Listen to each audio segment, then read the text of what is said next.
beautiful fall afternoon in the state of Texas. The roof is open, and we've got football from NRG Stadium in Houston. The scene from a few moments ago, this crowd enthusiastically cheering on their Texans as they emerge from the locker room. And we're just about ready for football as the Texans get set to match up with the Baltimore Ravens. And no return on this one as the fair catch is signaled for and taken.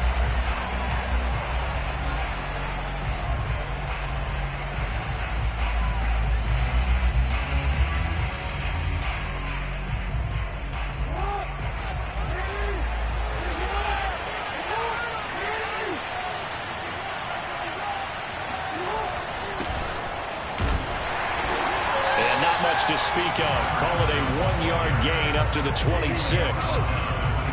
Defensively, we always know that he is tough in run support, and I think the way that he gets there is he understands what an offense is going to do before the ball's even snapped.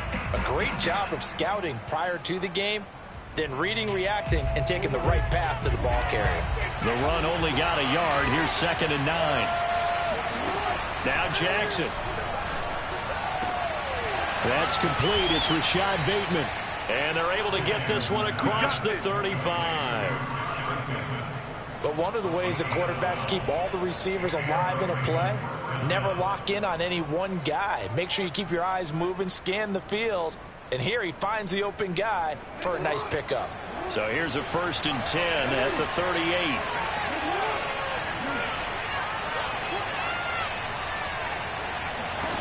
Throwing is Jackson. This will be caught by Brown. A gain of 6 there on 1st.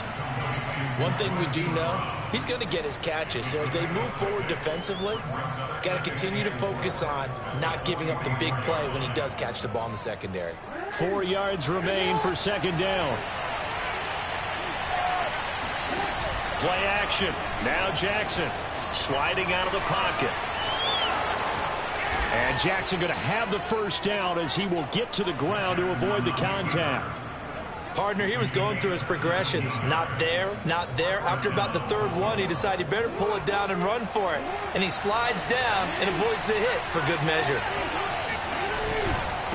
Now a handoff here to his running back. And he'll get 4 here down to the 35-yard line. I feel like I could see what he was thinking on that carry. Wanted to follow that big tackle through the hole. Ended up only getting 4 yards on the carry. I think he had designs on that one being bigger.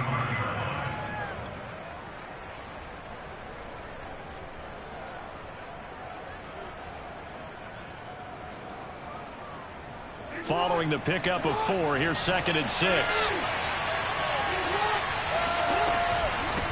From the gun, he'll hand this off. A pickup of about 3 yards as he's taken down at the 31.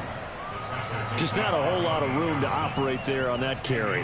No, not at all. They did a really nice job staying in their proper places and not allowing any lanes to open up.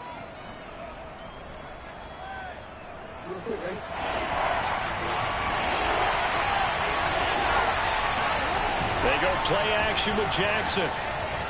Steps away. He finds his man complete. That's Beck. And he is out of bounds inside the 30. That is definitely what we call on defense an uh-oh play. And what you mean by that is against Lamar Jackson, when you see him out of the pocket, your first thought is, uh-oh, he's going to try and run it. How do I get to him and get him on the ground? And guess what? That didn't happen, and his receivers took advantage. And he sneaks his way forward only for a couple here, 2nd down. Well, any lane that might have been open there was closed pretty quickly, and that was because the defensive front, they won that battle at the point of attack at the line of scrimmage. They used great leverage, held their spot, and stacked him up. The last run got a couple. Here's 2nd and 8. Hands it off out of the gun. And he's going to get forward for about 5, but that may be coming back. What say you, Mr. Referee?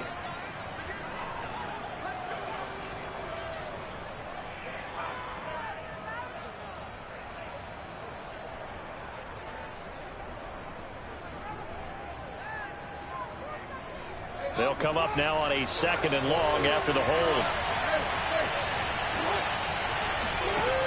Now it's Jackson.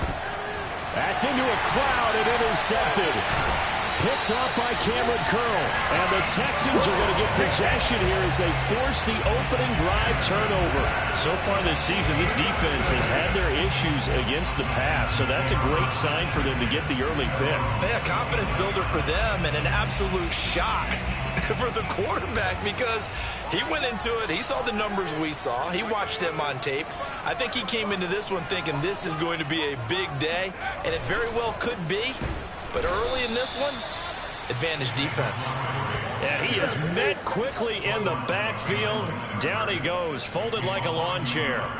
So this defense for the Ravens, they were very strong last week in that win over Cleveland. No matter what coverage was called, they were right in the hip pockets of the receivers all game long. Step for step, running their routes with them. Turned out they were right there every time the ball was in the air, and they came away with 5 interceptions in that one. Now, that was pretty. They executed that curl route versus zone coverage, and that changes things a little bit because against man, it's often a tight curl, a sharply run route. Against zone, you're just looking for that open spot, that dead area, so you may curl it a little bit wider just to get to that place. And usually a tight window. He fired a bullet in there for the completion. So here's a 1st and 10 at the 38. Throwing Jones. And he goes down. The Ravens able to get to him. That one will set him back nearly 10 yards here on 1st down on the sack.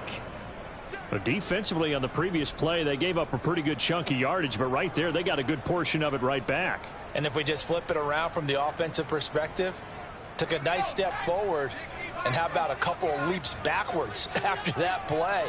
They've got to figure out a big call coming up here to try and gain that yardage back. Now here's a throw that's complete, and he'll be out of bounds right at the 40. They get 11 back on that one. It leads to 3rd down. It's a nice completion, a little bit of run after catch as well to carry the yardage that they got. But it is so tough to cover that route, the drag route, because they run it at varying speeds. Because the key is to create hesitancy on the defender's part. Always so empathetic for those DBs, aren't you?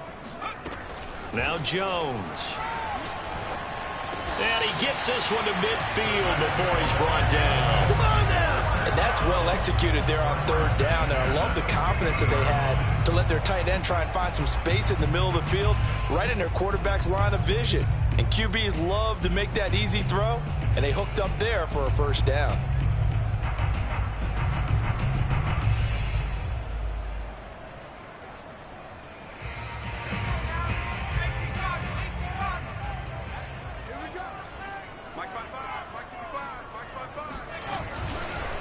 They'll run it here. This is Marlon Mack. And that play goes nowhere. Taken down, losing yardage at the 50, right at midfield. They'll lose a yard there, and it's 2nd and 11.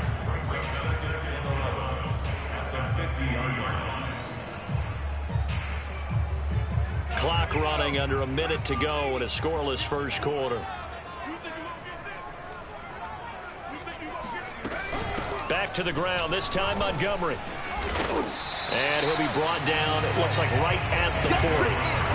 They'll wind up getting 10 back as that sets him up for 3rd down. So from 2nd and long, now we go to 3rd and very manageable. Yeah, they love that phrase, don't they? Because as an offensive coordinator, you can keep people a little bit off balance and guessing because you don't have to throw it. You can come back with a strong run game if you want to. And if you're in 4-down territory, that really opens things up for you.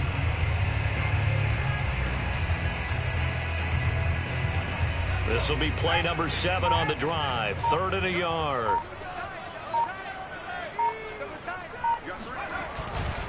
They'll run it. Here's Montgomery. And he shot to tackle. Now he's got some space. And he is out of bounds, but first he gets it inside the 10 to the 7. A big gain there on 3rd and long. Well, we saw David Montgomery lead the nation a few years back in broken tackles when he was at Iowa State, and he's proven to be difficult to bring down in the NFL as well. Yeah, and this is most definitely the guy you want running the football when you need the tough yards on 3rd down. and he moves the chains and then some as he shakes off that first contact. And as they said in the 70s, he just keeps right on trucking. And you can see the distance traveled there after the initial contact on the next-gen stats. 1st and goal, a chance to convert that early turnover into points.